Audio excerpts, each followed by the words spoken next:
Hello दोस्तों, स्वागत है आप सभी का हमारे YouTube channel science GK and GS में। दिल्ली पुलिस कांस्टेबल एग्जाम 2023 2 दिसंबर के सेकंड शिफ्ट का भी एग्जाम खत्म हो चुका है और अब तक मेरे पास मैक्सिमम रियल पर्सन आ चुके हैं जो एग्जाम में पूछे गए थे। तो शुरू करते हैं आज का वीडियो, देख लेते हैं आज के सेकंड शिफ्ट में किस प्रकार क्वेश्चन पूछे गए हैं जीके एंड जीएस के।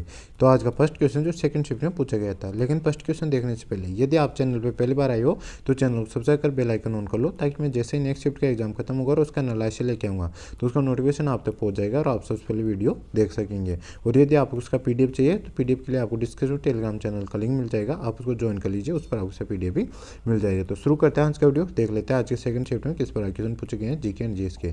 तो आज का फर्स्ट क्वेश्चन जो सेकंड शिफ्ट में पूछा गया था, सीढ़ीदार खेती किस प्रकार के क्षेत्रों में की जाती है?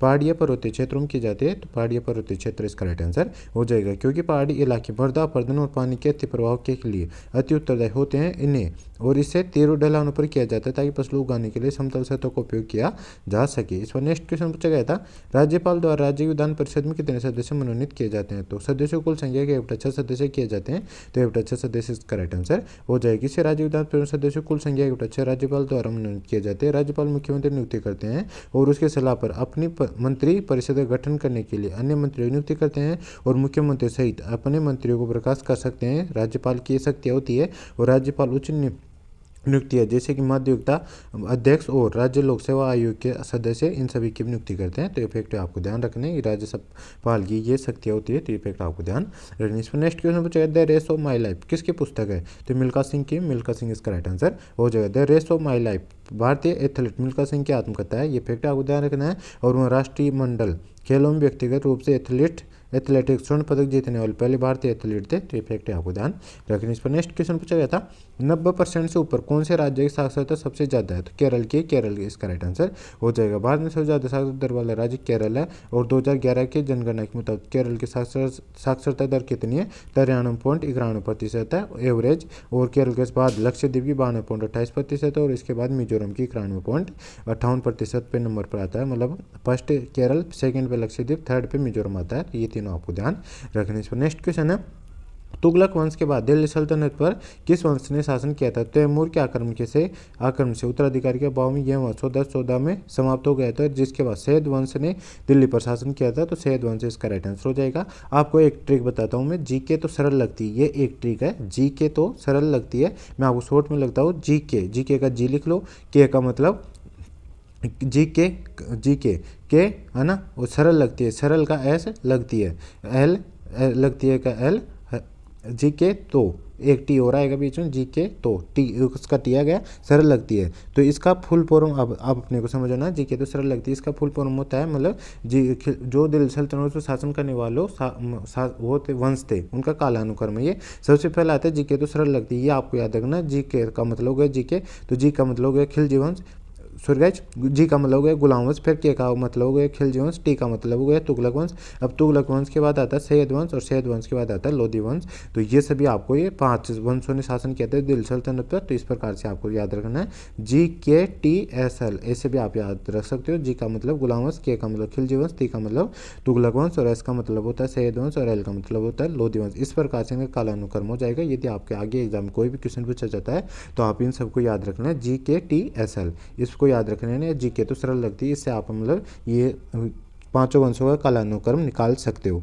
इस पर देख लेते हैं इसकी एक्स्ट्रा फैक्ट। और तुगलक वंश के अंतिम शासक कौन थे? एक मतलब इस प्रकार से क्वेश्चन बता रहे थे स्टूडेंट, लेकिन ये क्वेश्चन नहीं पूछा गया था। ऊपर वाला क्वेश्चन पूछा गया था कि मतलब तुगलक वंश के बाद दिल्ली सल्तनत पर किस वंश ने शासन किया था? तो अंतिम वंश की बात करें तुगलक वंश की, तो नसीरुद्दीन मोहम्मद शाह तुगलक था। और नसीरुद्दीन मोहम्मद शाह तुगलक वंश का अंतिम शासक था। तुगलक वंश 1320 से 1413 ईस्वी तक इसने शासन किया था। तो इफेक्ट आपको ध्यान रखना है। और 1414 में सैयद वंश ने मतलब शासन करना स्टार्ट कर दिया था दिल्ली सल्तनत पर। तो इफेक्ट आपको ध्यान रखना। सो नेक्स्ट क्वेश्चन पूछा था 1919 का सत्याग्रह किसके खिलाफ किया गया था? तो रोलेट एक्ट के खिलाफ किया गया था। रोलेट एक्ट इसका राइट आंसर हो जाएगा। ये महात्मा गांधी ने 1919 में अंग्रेजों द्वारा पारित रोलेट एक्ट के खिलाफ सत्याग्रह का आह्वान किया था। तो इफेक्ट आपको ध्यान रखना। इस पर नेक्स्ट क्वेश्चन पूछा गया था, अंडमान और निकोबार द्वीप समूह निकोबार क्षेत्राधिकार किस उच्च न्यायालय के अंतर्गत आता है? तो इसकी बात हुई तो कलकत्ता के अंतर्गत आता है, लेकिन कुछ स्टूडेंट बता रहे थे कि दादर कुछ स्टूडेंट कुछ और बता रहे थे गाइज, मुझे अच्छे से याद नहीं है, मतलब कुछ और आए थे, लेकिन वो भी कलकत्ता के अंतर्गत ही आता है, तो ये भी आपको ध्यान रखना है। इसमें नेक्स्ट क्वेश्चन पूछा गया था वो इसकी बात करें। कलकत्ता उच्च न्यायालय न्यायिक क्षेत्र अधिकार विस्तार अंतर्गत पश्चिम बंगाल राज्य केंद्र शासित प्रदेश बनने के बाद समूह कलकत्ता उच्च न्यायालय के अधिकार के अंतर्गत आता है, तो ये इसका राइट आंसर हो जाता है। इसमें नेक्स्ट क्वेश्चन पूछा गया सातवाहन वंश के किस शासक ने दक्कन में विस्तार किया था? गौतमी पुत्र सातकर्णी ने किया था, तो ये इसका राइट आंसर हो जाएगा।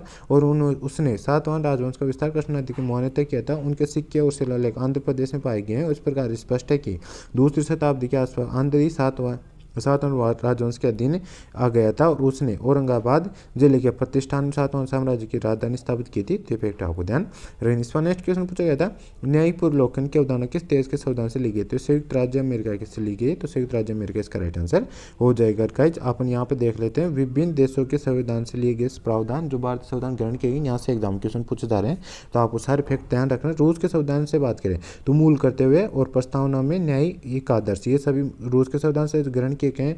जर्मनी के संविधान से आपातकालीन उपबंध भारतीय संविधान ग्रहण किए गए। फ्रांस के संविधान की बात करें तो गणतंत्र व्यवस्था और स्वतंत्रता समानता एवं बंधुत्व का सिद्धांत ये फ्रांस के संविधान से ग्रहण किया। आयरलैंड के संविधान से राज्य के नीति निर्देश होता है, तो राष्ट्रपति का निर्वाचन उच्च सदन में सदस्यों का नामांकन, ये सभी आयरलैंड के संविधान से ग्रहण किए गए हैं।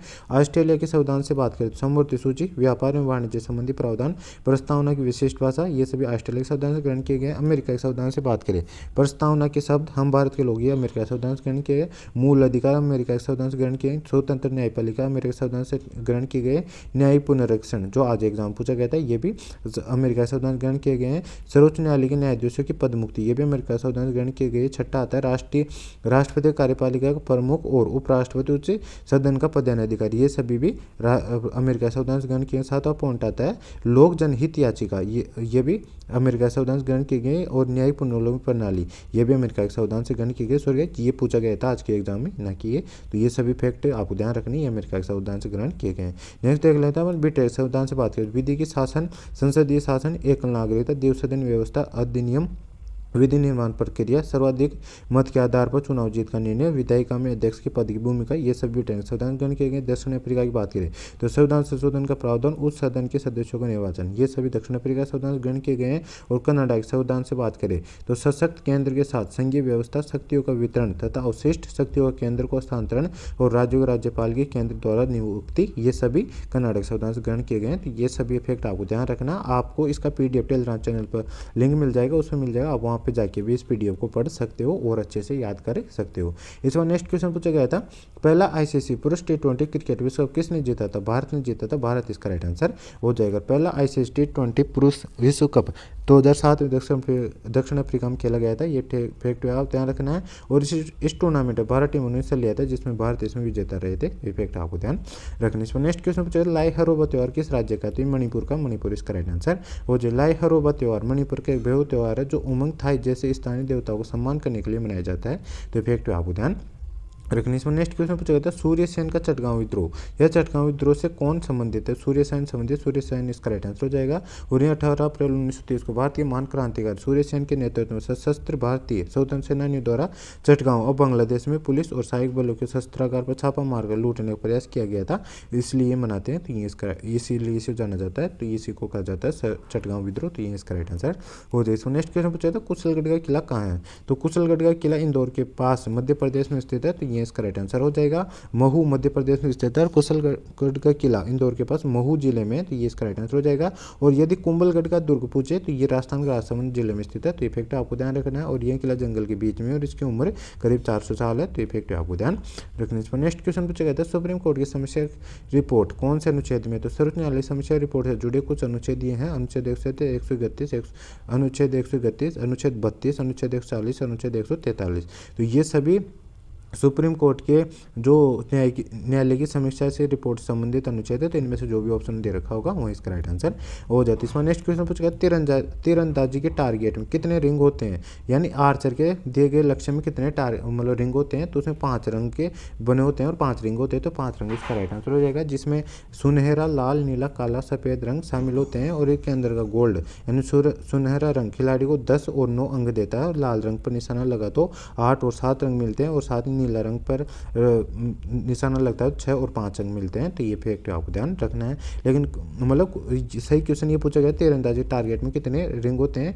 लेकिन कुछ स्टूडेंट ये बता रहे थे ओलंपिक में कितने रिंग होते हैं। तो इसमें भी 5 रिंग होते हैं। यदि आप इसके अनुसार करके आते तभी इसमें 5 रिंग होते हैं, लेकिन ये क्वेश्चन नहीं पूछा गया था। ये आपको एक्स्ट्रा फैक्ट के रूप में ध्यान रखना है।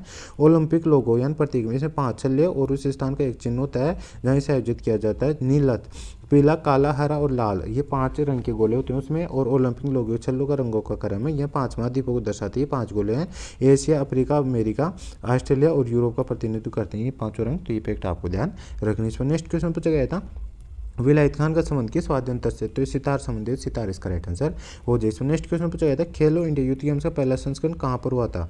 यह पहला खेलो इंडिया यूथ गेम्स कब आयोजित किया गया था। तो इनमें से मतलब कब आयोजित किया गया था ये क्वेश्चन पूछा गया था। तो इसकी बात करें नई दिल्ली में 2018 में आयोजित किया गया था। 2018 इसका राइट आंसर हो जाएगा। और इसकी बात करते हैं इस बड़ी मतलब इस नई दिल्ली में आयोजित 2018 खेलो इंडिया स्कूल्स के गेम साथ ही इसकी पहल की शुरुआत हुई थी। इस पहल को बड़ी सफलता तब मिली जब भारतीय ओलंपिक संघ यानी IOA उस साल के अंत में इस पहल से जुड़ गया और खेलो इंडिया स्कूल गेम्स का नाम बदलकर 2019 में खेलो इंडिया यूथ गेम्स कर दिया गया। और इसकी बात करें दूसरा संस्करण की बात करें इसके दूसरा पुणे में आयोजित किया गया था। और थर्ड की बात करें तीसरा संस्करण 2020 में गुवाहाटी में आयोजित किया गया था। और महाराष्ट्र ने अपनी किताब को बनाए रखा और क्योंकि ये मतलब महाराष्ट्र ने तीसरा संस्करण महाराष्ट्र ने जीता था इसमें। और क्योंकि वे 18 स्वर्ण पदकों के साथ पदक तालिका में शीर्ष पर रहा था इसलिए इन्होंने जीता था। तो ये फैक्ट आपको ध्यान रखने। इस पर नेक्स्ट क्वेश्चन पूछा गया था निम्न में से कौन सा एक एंजाइम है। तो एंजाइमों की बात करते हैं 6 प्रकार के होते हैं। तो इनमें से जो भी ऑप्शन में आएगा वह इसका राइट आंसर हो जाएगा। मैं आपको 6 बता देता हूँ।